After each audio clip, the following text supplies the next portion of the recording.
Manifestacija jarma v teja vinaja mala budzo trimana u aprilu, a pre novonastatu situaciju pre koronavirus odložena je za žimu, a poneže už 3 roki društvo Rusnacoh njema svoje prostoriji, iščevšeše hljeda rišenje za tot problem. Teraz, jak formowana nowa vlast u Subotici, konkurovali sme zoz novu vimohu, službi za poslovni prostoriji, že bi nam dodjeljeli novi dom.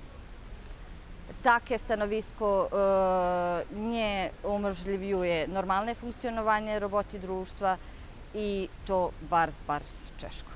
Prešlih rokov na stavu ruskoho jazika z elementami nacionalnej kulturi u osnovnej školi Sonja Marinković u Subotici trimala Natalija Grunčić. Ja pošla do penziji i teraz njet učiteljki u Subotici, która bi trimala hodzini ruskoho jazika.